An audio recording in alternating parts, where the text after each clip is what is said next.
What's going on, everybody? Welcome into Blazers Uprise Live here on a Thursday. Today, we have 9 games for picks against the spread powered by BetUS, and we're going to discuss Chauncey Billups, who is set to miss the next 2 games due to the death of his grandmother. And we will, in a way, preview the upcoming weeks for the Portland Trail Blazers, as well as touch upon NBA rumors. You had a Jimmy Butler rumor drop from Shams yesterday on Christmas. And speaking of Christmas, hopefully you had a Merry Christmas or a Happy Holiday if you celebrate something else. Hopefully you're enjoying this time of year, and hopefully you're having a good week. No Eric today, just a solo stream as usual, as is now kind of the status quo with these streams.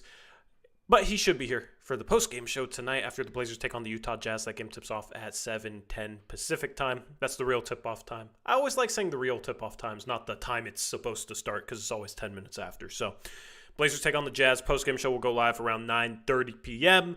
And today is a call-in night, so if you want to call in, make sure to join our Discord. There should be a link in the description box below. I don't remember if there is on a second channel. You can ask for it in the chat if you want to. But without further ado, let's jump into picks against the spread. Here are the updated standings. Now, we once again had a below 500 day. We barely go up below 500 almost every single day. I don't know what it is. The worst record was 5-10, shared by Aeromancer, Javon, 503, and Jackson. The best record was Crushables at 11-4. He gained some serious ground on Eric. He gained 5 games on Eric.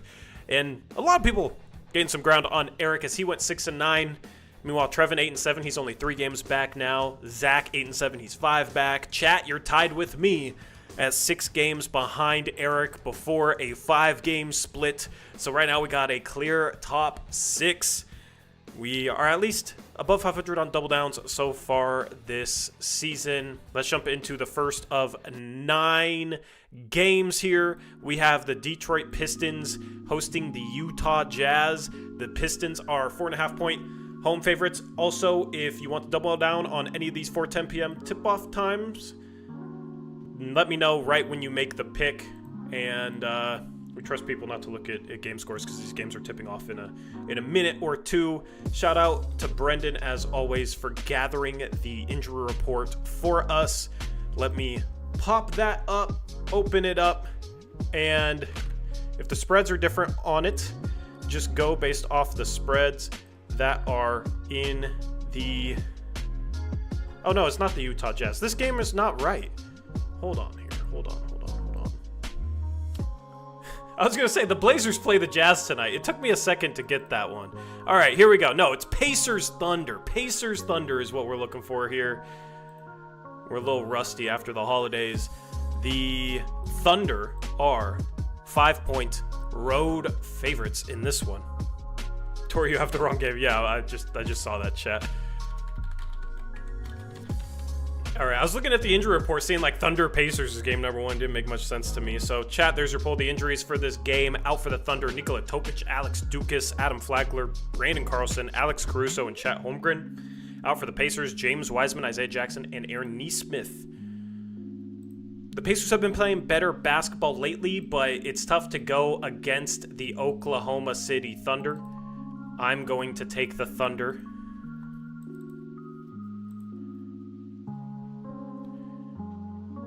All right, we got Eric Thunder, Arrow Thunder. Pretty much everybody sent in their picks ahead of time, which is good. Trevin Thunder.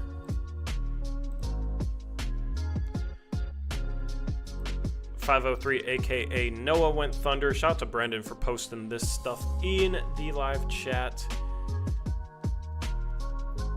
Brendan's really carrying the show. Zach Thunder. Crushables went Pacers. This could be an island for Crushables. I think I made the music a little too loud. We got Connor going Thunder. Let me fix that Hornets logo to a Pacers 1. Brendan wants to go Thunder. Jackson went Thunder. And then, let's see, Steven Thunder and Javon went Thunder as well. So this looks like a Crushables island because chat is going with the Thunder, 75% of the vote. Good luck to Crushables. I think this is his second island recently, so I don't remember if he won or lost the first one. Hopefully he can win this one. Game number 2, we got the the Thunder are not playing 2 separate teams today. In game number 2, we have the Orlando Magic hosting the Miami Heat. This one is the first pick'em of the year. This is the first pick'em of the year for picks against the spread. It's because it's the first time I've had to put a NBA logo in this graphic.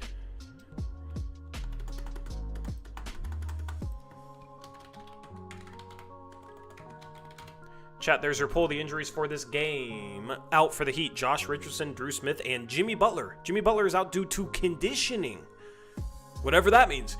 Out for the Magic, Paulo Banchero, Franz Wagner, Mo Wagner, and Gary Harris. I'm going to go with the Magic, and this is going to be my double down.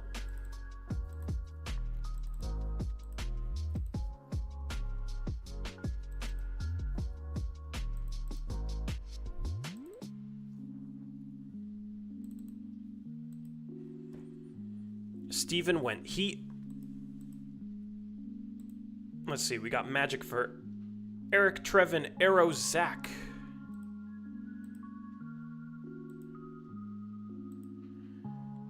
Jackson going Heat.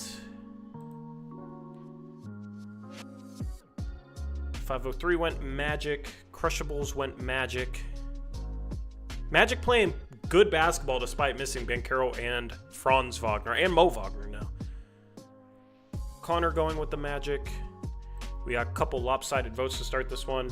Brendan is going Magic. This is also going to be his double down pick. And Javon is going Magic as well. Chat, Magic 58% of the vote. That makes this an 11v2 in favor of the Orlando Magic in this battle of 2 Florida teams. Game number 3, the Final Four, 10 p.m. tip-off time.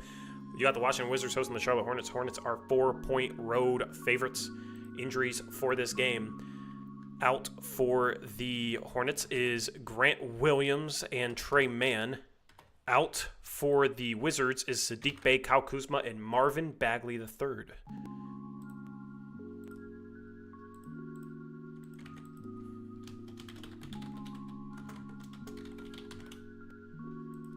All right, chat, there is your poll.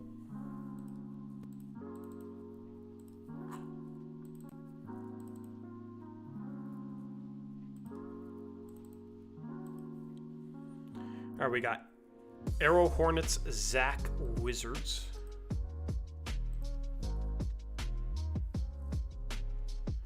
We got Wizards for Trevin Javon.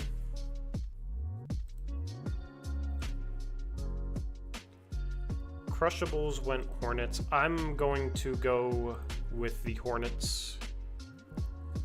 Jackson went Hornets. Eric went Hornets. Connor went Hornets.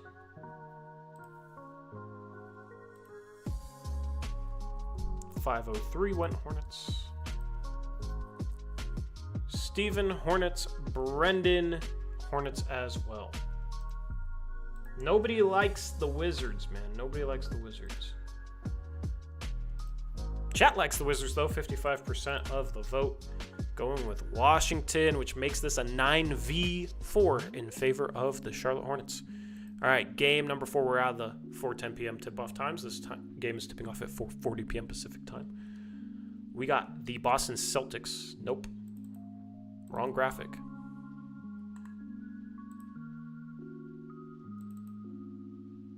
We got the Atlanta Hawks hosting the Chicago Bulls. That's what we got. I'm going to have to remember to do that every time. The Hawks are 6-point home favorites in this one. Out for the Bulls is Lonzo Ball, Josh Giddey, Ayo Dosunmu, and Mutas Buzelis. Out for the Hawks, Cody Zeller, Kobe Buffkin, Onyeka Okongwu, and Bogdan Bogdanovic.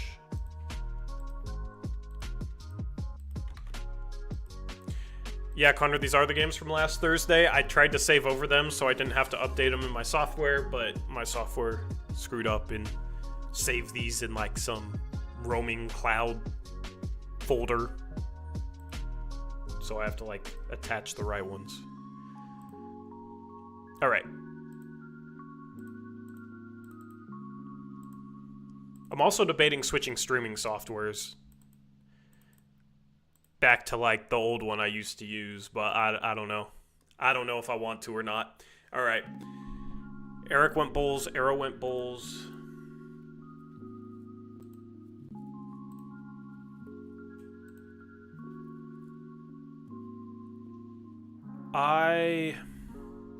Noah Bulls, Steven Bulls.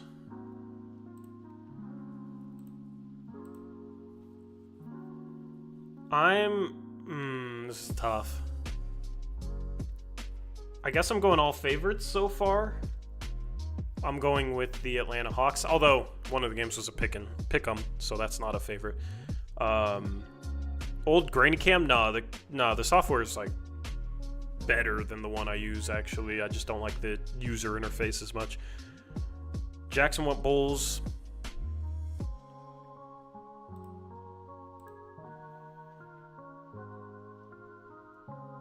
Zach Hawks, Connor Hawks, Trevin Hawks.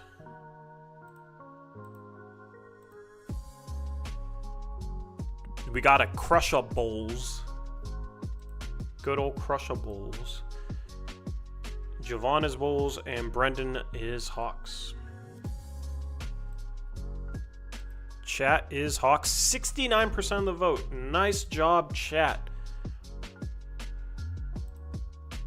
Oh, it bumped up to 71. That sucks. This is a 7v6 in favor of the Bulls. We finally got pretty much a split vote here. Game number 5. You got the Toronto Raptors hosting. Let me make sure this is the right one. Let's see here. We got the Memphis Grizzlies hosting the Toronto Raptors. And Memphis is an 11.5 point home favorite.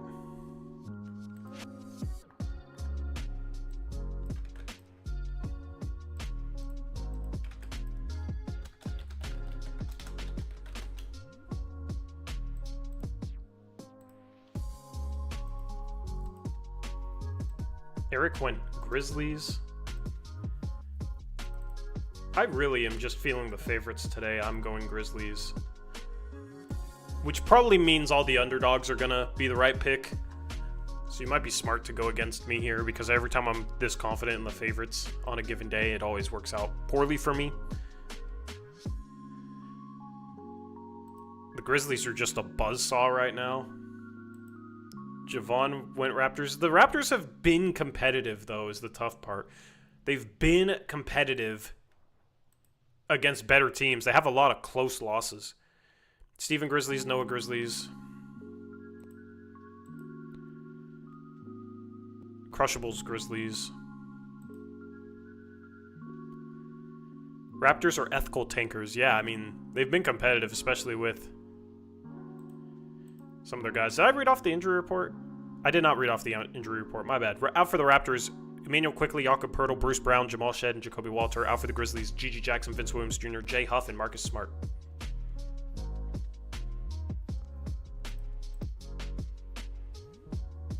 Raptors for Brendan. Jackson went Grizzlies. Connor went Raptors. Let's see. Arrow, Grizzlies, and Trevin went Memphis as well. Chat is 50-50. Next vote decides it for chat. This is game 5 of 9. Chat is going to go with the Grizzlies at the buzzer. 9v4 in favor of Memphis. This is a game that's going to bite us all in the ass, I feel like. All right. Game number 6, we got the Houston Rockets hosting the New Orleans Pelicans. Houston is a 9.5 point home favorite. Injuries for this game. Out for the Rockets, Dylan Brooks and Tari Eason. Out for the Pelicans, Carlo Matkovic, Brandon Ingram, Zion Williamson, and Jose Alvarado.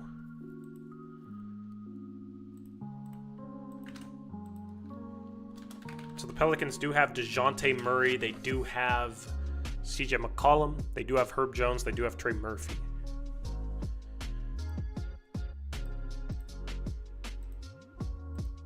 I'm finally going to go with an underdog here. I'm going to go Pelicans.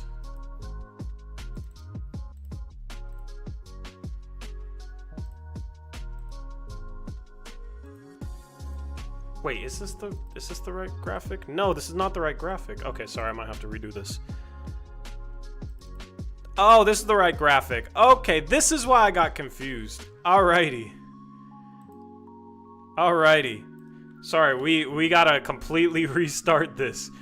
Because I knew they were playing each other. Alright.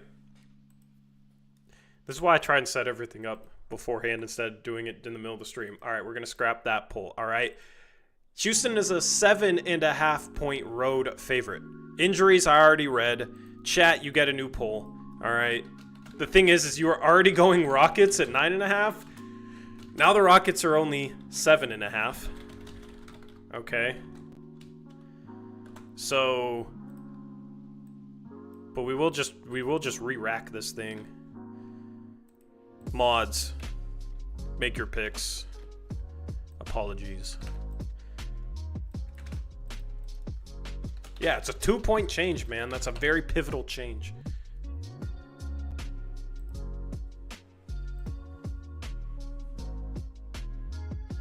I'm still gonna go Pels. I need to go with an underdog at some point today. Trevin went Pelicans.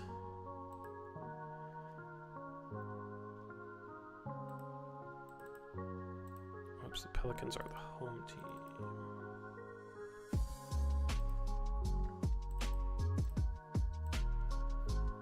Alright. Javon going Rockets. Brendan going Rockets. Apologies to Brendan, he has to put all the picks in. Well, I mean, the picks are the picks, and it wasn't based off this graphic, so I can read up. Brendan, you don't have to put them in again. We got Jackson Pels. We got Trevin Pels. I already said that. Noah went Rockets. Crushables, Pels. Steven went Pelicans. We had Eric Rockets, Arrow Rockets.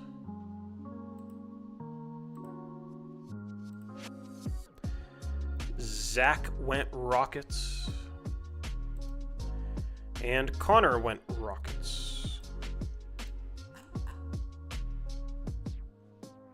Chat going Rockets, 69% of the vote. Somehow the vote went down when the Rockets were getting 2 more points, but this is a 8v5 in favor of the Houston Rockets. We've been going very heavy on the favorites, man. Me included. Me included. We might have to switch it up because we keep going under 500. All right, game number 7. You got the... Hold on.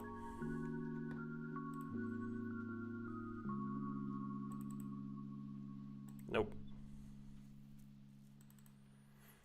Game number 7. You got the Milwaukee... I thought we already picked a Brooklyn game. Did we not? No, we didn't. Okay. We got Milwaukee hosting the Brooklyn Nets. Milwaukee's a 9-point home favorite. Injuries for this game.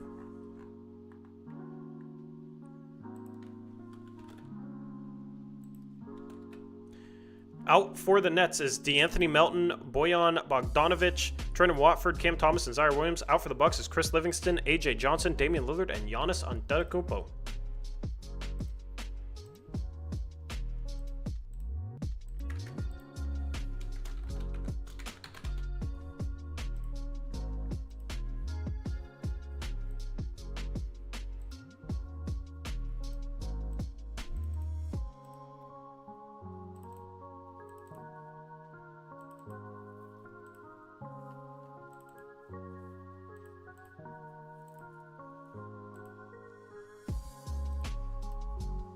I'm gonna go Bucks. We got Nets for Javon. We got Nets for Eric. Steven goes Bucks. Arrow goes Bucks. Zach goes Bucks. Jackson goes Bucks. Crushables goes Nets.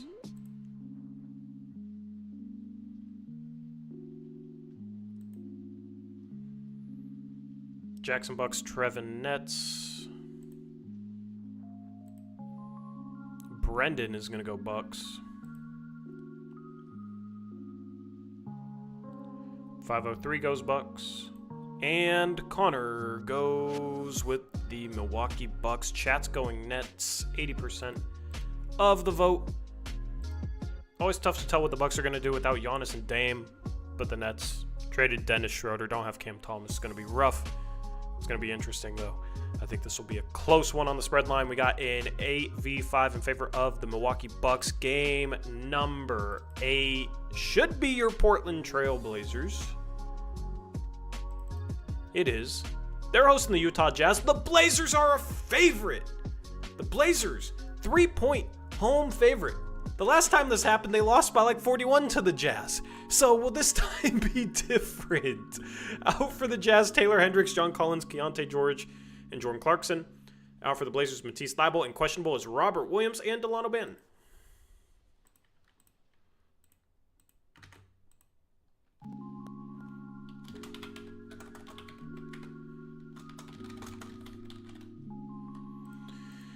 You know what? I'm starting to get into tank mode, and like this would be a big loss for the tank. Also no Chauncey. I'll go Blazers, and then if I don't get it right, at least they tank, or I guess get a like close win. That's my thought process here. Jackson going Jazz. 503 went Blazers. Steven Blazers. Javon Blazers. We did not learn anything from the last game, did we? Arrow went Blazers. Zach went Jazz. Blazers are going to want their revenge tonight. Brendan going Blazers. We got Trevin. Blazers. Eric went Blazers. Look at all this optimism, guys. Wow. I'm proud of us. Connor went Jazz. Crushables went Blazers. And chat went Jazz, 53% of the vote. Chat is more pessimistic than we are. 9v4 in favor of the Portland Trail Blazers. And the final game of the day is the Sacramento Kings hosting the Detroit Pistons. Sacramento is a 5.5-point home favorite. Injuries for this game. The Pistons have 2 players questionable. Those are Isaiah Stewart and Ron Holland. And then probable is Jalen Duren. Out for the Kings is Devin Carter. And questionable is Domantas Sabonis.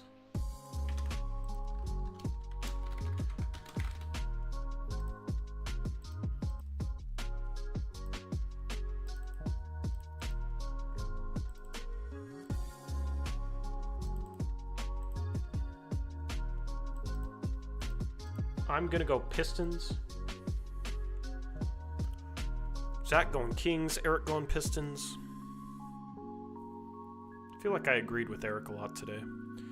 Zach went... I already said that. Stephen Kings. 503 Kings. Crushables Kings. These two teams have the same exact record, by the way. Different expectations coming into the year, though. Trevin, Pistons. Brendan is going Pistons. Javon went Kings. Jackson went Kings. Arrow went Pistons. Connor, Pistons, and Chat. To break the tie, because it's a 6v6 right now, Chat is going with the Detroit Pistons, 73% of the vote. All right. So 7v6 in favor of the Detroit Pistons. Time for double downs. I double down on the Orlando Magic at the start of the stream. And that game is a pick'em, so that won't be a push. Eric went Magic. Man, me and Eric really are agreeing a lot today, huh? Brendan, I believe, also went Magic. Brendan, if that's wrong, correct me. Zach, Bucks.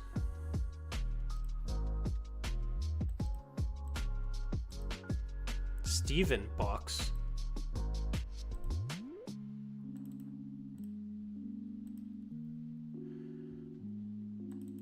.503 went Kings. Jackson went Thunder.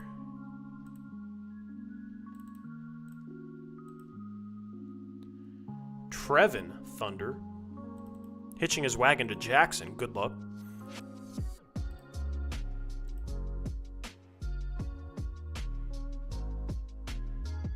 Arrow also hitching his wagon to Jackson.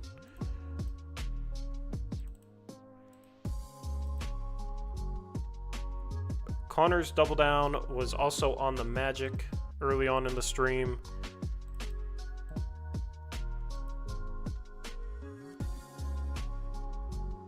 Crushables was Grizzlies. And Javon. I do not see Javon's. Oh, Raptors. Raptors again, just like last time. And then Chat's double down. What was Chat's double down? We had the Nets at 80%.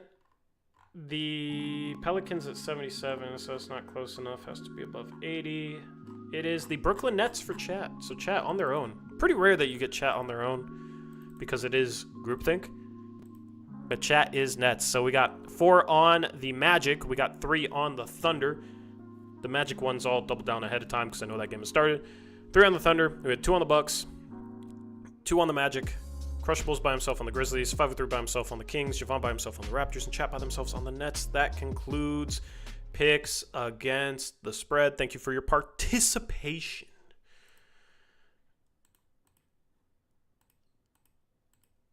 I think what we do here is we check the scores of these games and we just see how these games are going. Because, yeah, I never checked the scores during picks against the spread.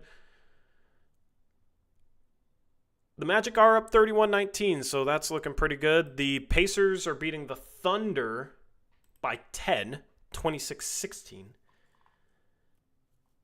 27-16 now. And the Wizards are beating the Hornets 29-25. Those are the 3 active games. Alrighty, so Chauncey Billups is set to miss the next 2 games tonight and on Saturday night due to the death of his grandmother. All right, I just want to say this quickly before we start talking about these upcoming games. Anybody like being toxic about this, don't. It's the death of a relative, right? There's just no need, right? So people saying like bye-bye and that sort of stuff, like just unnecessary. All right, just don't be that person. Don't be the toxic person that's making jokes about Chauncey not coaching because he had a death of a relative, especially around Christmas time, man. Come on. Saw multiple people making jokes about it, and I don't know. It's just not in good taste. It's not cool. So just wanted to put that out there, number 1. Okay. Now, don't expect the team to play any different. It's not like, oh, Nate Bjorkman's going to be the coach tonight. They're going to run all new sets. They would actually have to spend time implementing actual sets in order to see a difference. It's going to look the exact same, okay?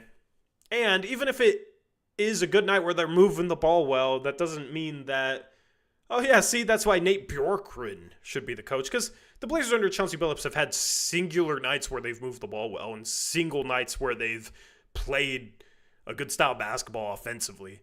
All right, under Chauncey Billups. So correlation doesn't equal causation. Just because they might have a good offensive night under a different coach does not mean it's because of that coach. Because we've seen this team have these flashes where they play the right way and it's never sustained. Okay, so who's to say the assistant that has been supposedly helping him all year put this crappy product out on the floor?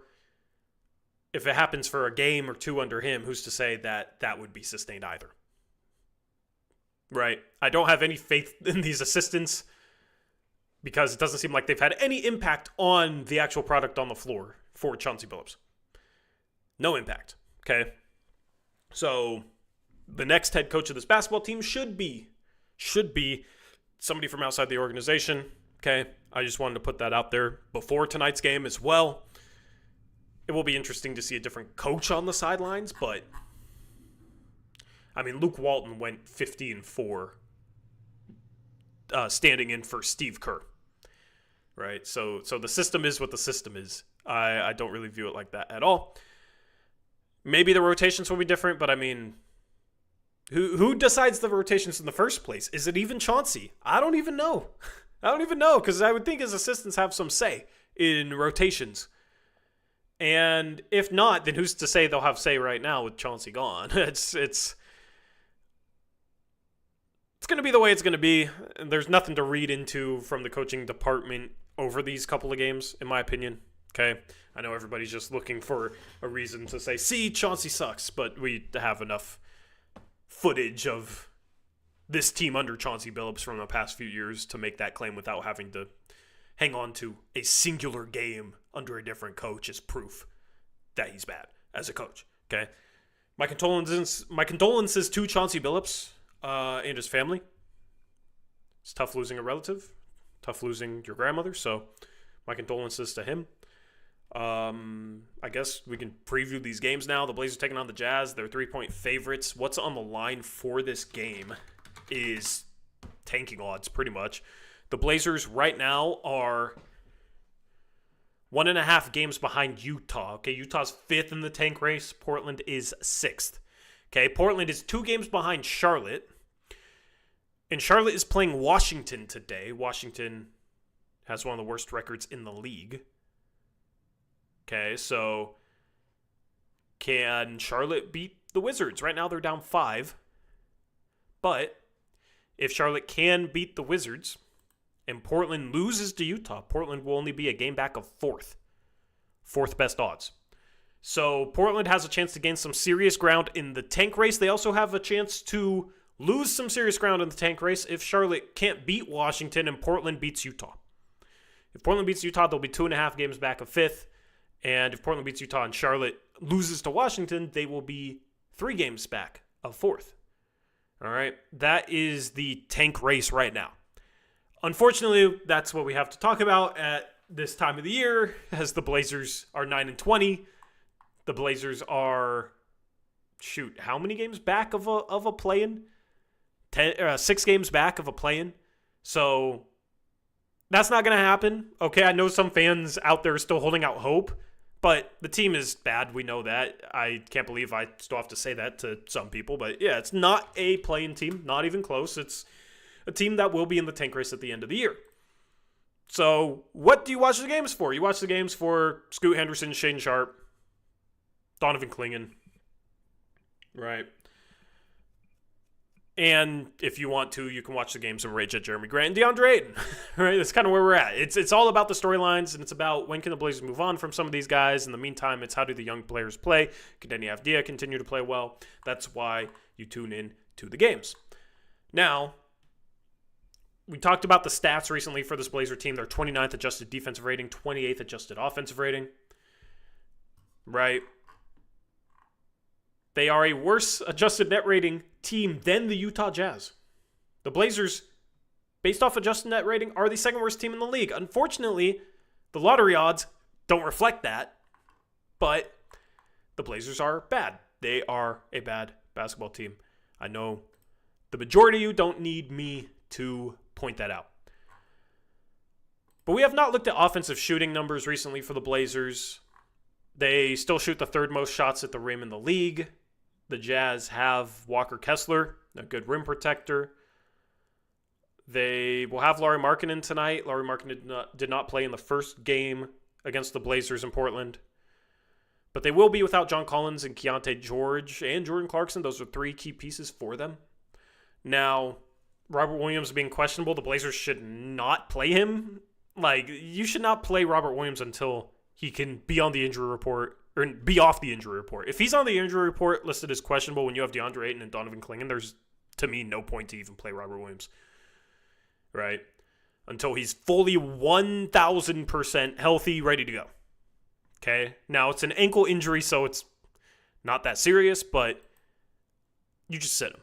Because the Robert Williams, Klingon lineups, the spacing is clunky. I just don't think it does much for the young guys on this team to have two non-shooting centers, essentially. I know Klingon has made a couple threes this year, but teams don't respect him, right? So he's just not a floor spacer yet. Hopefully he can be one day. Just no point to play him together for the development of your young guards, in my opinion. So, sit Robert Williams. Delano Banton, we'll see if he plays. Doesn't really matter to me if he does or not. And Matisse Thybulle is still out, listed with a knee, which, at least that's what Brendan listed it as in our injury report. He re-aggravated his ankle trying to come back from his knee. So, I don't know. Maybe he's healthy and they're just sitting him because they have no point to play him. Right?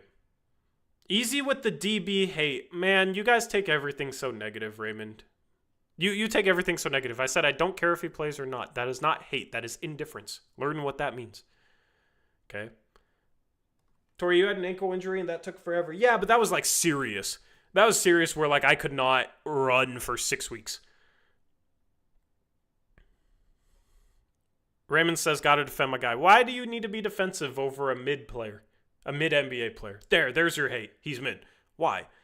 Why do we always got to do that with the Cam Reddishes and Matisse Thybulles and Delano Bantons of the world?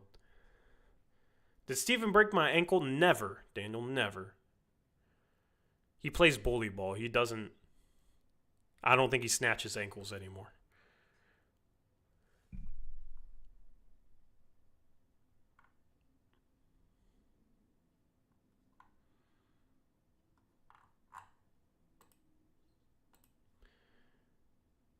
Nurkic back to P-Town. Yeah, not... I mean, maybe if they really want Robert Williams, the Blazers want that 2031 Phoenix first. That could be a possibility. But as far as trade rumors right now, Jimmy Butler, there was a report from Shams that Jimmy Butler preferred a trade ahead of the deadline. And then Pat Riley said we're not trading Jimmy Butler. So that, of course, is just going to be an interesting thing for a while.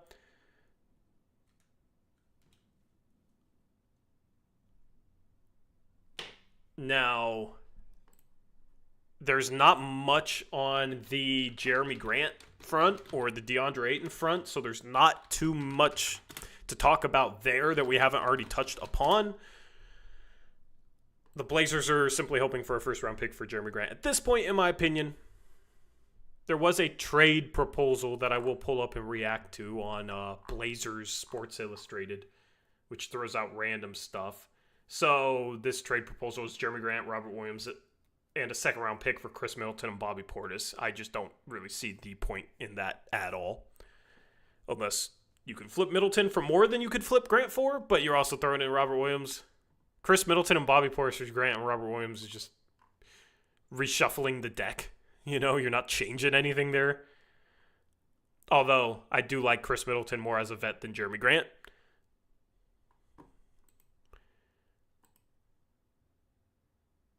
I think at the end of the day, you know, it's just going to be a waiting game, unfortunately. I think a team like the Lakers, if they continue to struggle and kind of fall off, may get a little bit desperate, but I don't think a team like the Lakers is going to say, yeah, we need to trade some of our few assets for Jeremy Grant right now. Because for them, it almost makes more sense to see if a star becomes available and to see if they can try and trade for them and then fall back to Jeremy Grant. Simply because Jeremy Grant's not a guy where like, oh, you have to get him. You can't miss out on him if you're the Lakers, right? There's other players of similar caliber on the market. Look at a Cam Johnson. Even a Dorian Finney-Smith, I think, would be pretty valuable for the Lakers. Grant last year is better than Finney-Smith, but this year, I don't think he is. Finney-Smith, a really good defender, been shooting the three ball even better than Jeremy Grant this year. So, if there's a star available now, then the Lakers, I think, make a splash. Otherwise, I think they wait because you don't want to cash in some of your assets for Jeremy Grant and then a star becomes available down the line or somebody that would help your team more than Jeremy Grant, but you don't have enough left over after the Jeremy Grant trade to actually trade for somebody that's more impactful. That's why teams will wait. Now, on deadline day or the day before, if it's obvious like Jeremy Grant's the best option out there for the Lakers, then that's when you'd see a Jeremy Grant trade. But that's why on the previous postgame show, I said we're just stuck in a waiting pattern right now, waiting for trades to materialize for Jeremy Grant and DeAndre Ayton, and they're not going to happen anytime soon, in my opinion. Now, Cronin could always surprise me. He could always surprise me.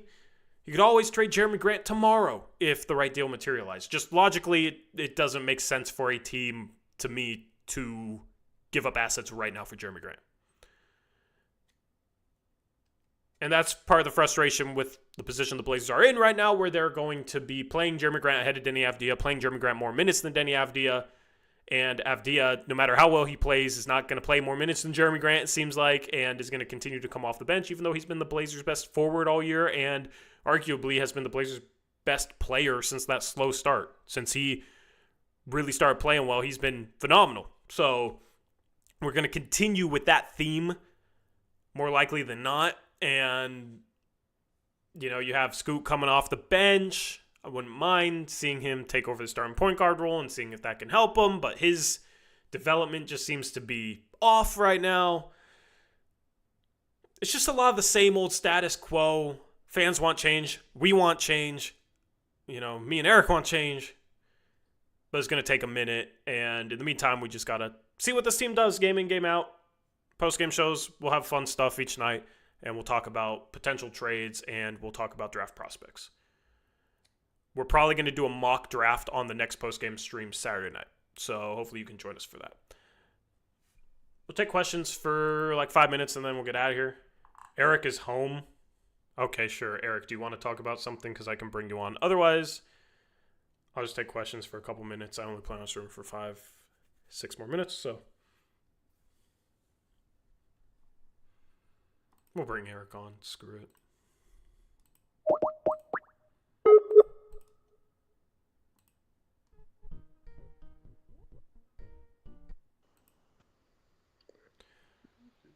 Hold on. Let me get your camera up.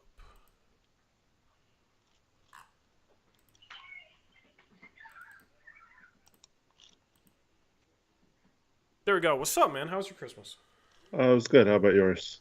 It was good. It was good. I got a new chair. I just need to put it together. So, finally done with this old creaky chair, which will be great. Got 5 minutes. 5 minutes to get anything off your chest. I watched an epic Brant rant from 3 years ago and I miss it. So if anything pissed you off today. No, nothing pissed me off. I echo your sentiments about Chauncey and not being toxic and it not really mean anything. We're playing the Jazz tonight. It doesn't mean that Nate Bjorkgren's a good coach. It also doesn't mean that Chauncey shouldn't be fired. He should be. But, yeah. I do want to have a conversation on the post-game show tonight about the possibility that Chauncey is not a lame duck head coach. Yeah, no, I mean, but we can save that for the post-game. Yeah. That's why people got to show up for the post-game. Right? Because that's going to be a long conversation. I want to go get a workout in before this game, so going to end the stream soon. But that just to give you a warning, that's a conversation that I want to have on the post-game show.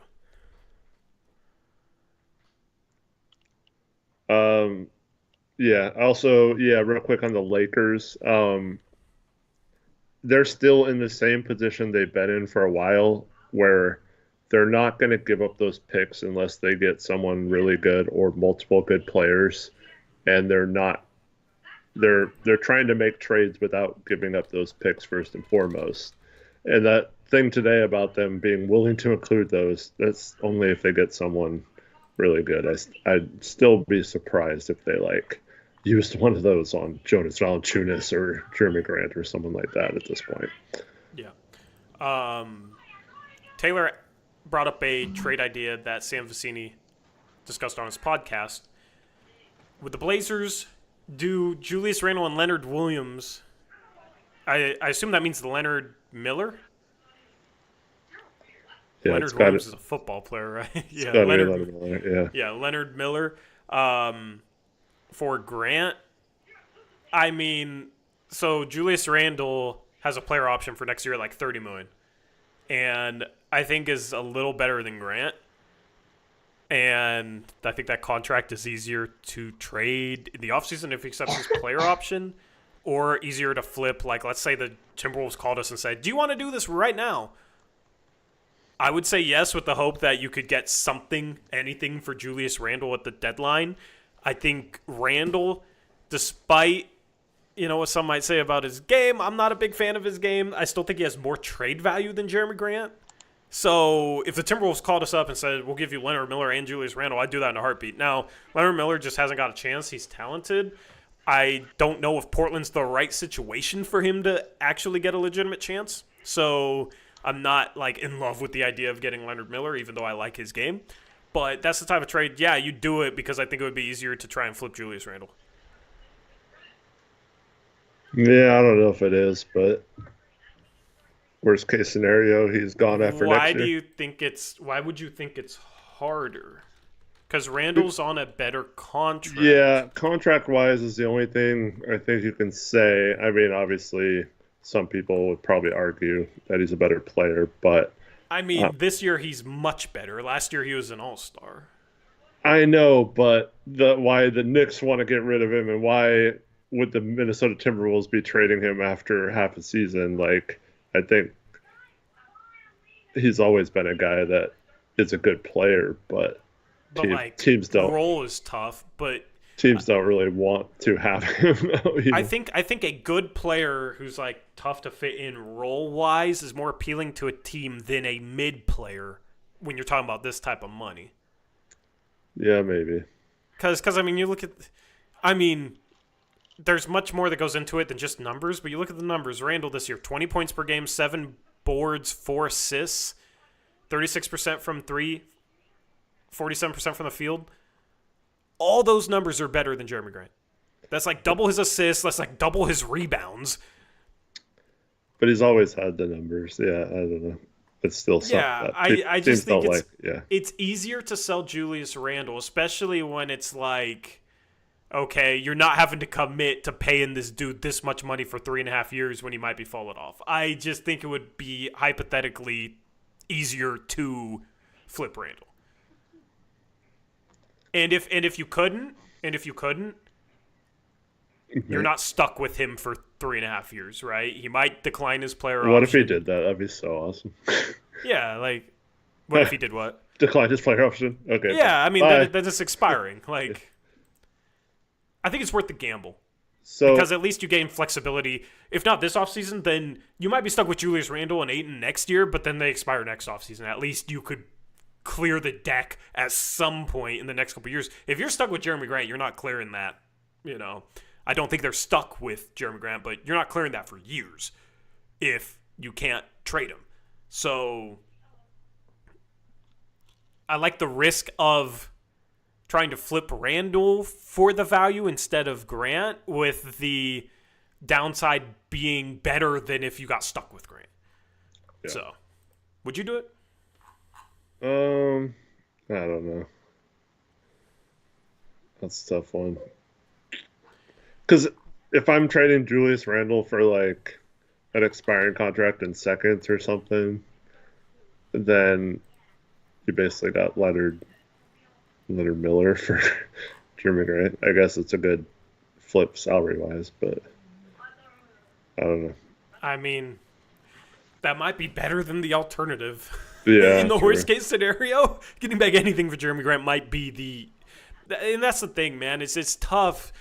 It's tough because we hoped we could get 2 firsts for Jeremy Grant this offseason. It's tough to readjust expectations. And it's easier to hold on to okay, teams, the hope that teams will overlook how he's played this year and just think he's in a bad situation, which is possible for sure. But I am hoping so strongly that is the case, that there's some bias in there, that I'm trying not to be biased in regards to Jeremy Grant and his trade candidacy, right?